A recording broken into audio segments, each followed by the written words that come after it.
بحق سيدنا محمد صلى الله عليه السلام عليكم. وسلم. آمين يا رب العالمين.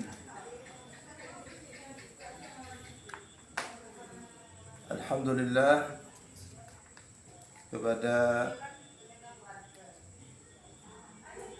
keluarga besar Telkomsat yang senantiasa dirahmati dan dimuliakan oleh Allah Subhanahu wa taala. Semoga insyaallah apa yang kita amalkan di malam hari ini, yaitu ta'allum wa ta'lim tentang keluarga sakinah mawaddah warahmah, bagaimana cara mendapatkan sebagaimana yang disabdakan oleh Nabi Muhammad, baiti jannati, rumah tanggaku adalah surgaku, yang insyaallah senantiasa mendapatkan keberkahan dan manfaat dari Allah Subhanahu wa taala. Ikhwani, keluarga besar Telkomsat yang dimuliakan oleh Allah Subhanahu wa taala, sebelum kita mulai kajian Baiti Jannati pada malam hari ini, tidak lupa kita ucapkan minal a'idin al-faizin biridha rabbil alamin. Mohon maaf lahir dan batin. Semoga insyaallah Allah Subhanahu wa taala senantiasa menjadikan kita, keluarga kita diridhai dan dicintai oleh Allah dan Nabi Muhammad sallallahu alaihi wasallam. Ikhwani hadirin jamaah yang dimuliakan oleh Allah Subhanahu wa taala, ada tiga hal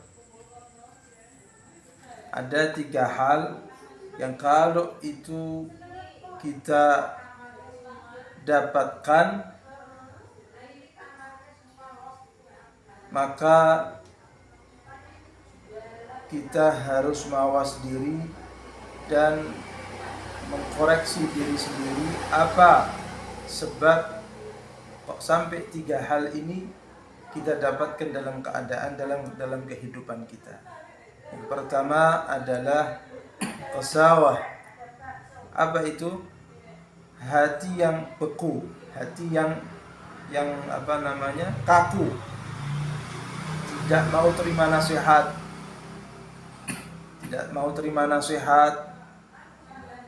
dia merasa sudah benar sehingga tidak terima itu nasihat. Kaku hatinya, dia lebih cenderung suka membenci orang lain daripada dia rahmah atau mempunyai kasih sayang kepada orang lain. Ini yang pertama. Yang pertama, apabila kita sudah mendapatkan hati yang kaku, hati yang keras, sehingga nasihat, doa sudah tidak masuk dalam hati kita. Yang kedua adalah ketika badan kita sudah mulai kaslan, malas, lemah, sakit-sakitan, malas melakukan ibadah, malas melakukan kebaikan. Ketika diajak untuk berbuat baik, datang ke majelisnya orang yang baik, yang saleh, enggan dia, menolak, bahkan beralasan saya akan perbaiki diri saya dulu baru saya kumpul dengan orang yang baik. Nah, bagaimana dia bisa memperbaiki dirinya dengan sendiri tanpa harus berkumpul dengan orang yang baik? Lewat dia kumpul dan hadir di majelisnya orang yang baik, dia akan menjadi baik secara otomatis seperti itu. Nah, maka kalau sudah tubuh kita ini sakit-sakitan, malas, enggan, menolak yang namanya kebaikan, hadir kumpul sama orang-orang baik dia tidak mau, nah ini bahaya. Ini hal yang kedua. Yang ketiga, hirman fil rizq. Kalau sudah harta atau kerjaan rezeki kita seret, rezeki kita terhambat, yang masuk, yang kita dapatkan kok harta yang haram, sudah mulai masuk harta-harta yang syubhat, yang haram, yang jauh daripada ridha Allah Subhanahu wa taala. Kerjaannya sudah mulai seret begitu. Nah, ini tiga hal ini bahaya. Kalau sudah kita mendapatkan tiga ini, maka kita harus koreksi. Ada apa? Al-Imam Malik bin Dinar mengatakan, kalau sudah hati kita beku, keras, tidak mau terima dan menolak itu yang namanya nasihat, kemudian badan kita sudah mulai malas dan menjauh untuk dari perbuatan baik. Yang ketiga adalah rezekinya sudah mulai terhambat, seret, yang masuk itu mulai harta-harta yang haram, dia tidak menggubris, yang penting saya makan, yang penting saya dapat uang. Harta yang syubhat, uang yang haram sudah mulai masuk, sudah mulai bercampur, sudah mulai termakan oleh anak dan istrinya, sehingga menjauhkan anak dan istrinya, keluarganya dari taat. Tidak mau terima nasihat karena yang masuk ke dalam perutnya adalah sesuatu yang haram. Nah, kalau sudah tiga hal ini, kata Al-Imam Malik bin Dinar, kita dapatkan dalam kehidupan kita, maka kata beliau Al-Imam Malik bin Dinar, maka sebab dari semua itu adalah karena kita suka ngomong sesuatu yang mala ya'ni, sesuatu yang tidak ada gunanya.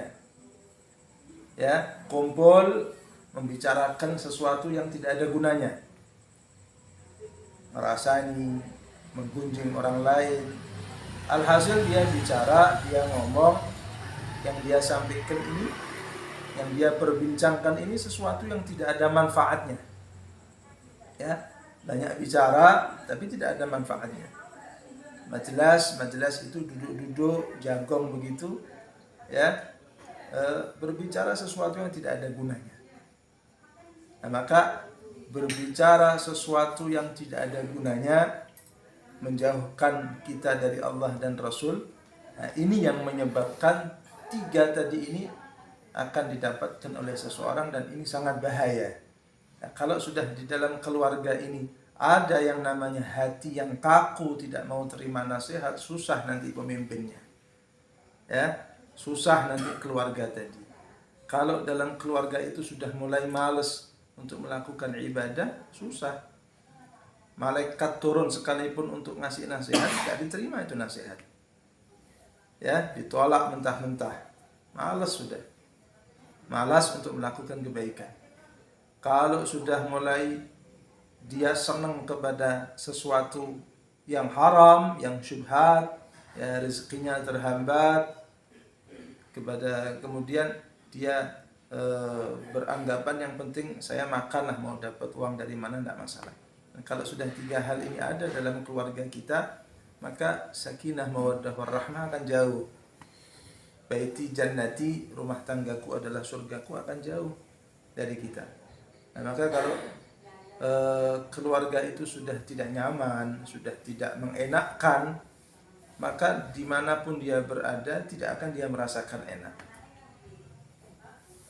Mau dia paksa dia tersenyum kepada orang lain, hati tidak bisa dibohongi. Nah, maka ikhwani hadirin jamaah keluarga besar Telkomsat yang dimuliakan oleh Allah Subhanahu wa taala, maka para ulama, khususnya guru-guru kami, memberikan tiga hal ini. Tiga hal atau tiga resep yang insya Allah membuat hidup kita bahagia.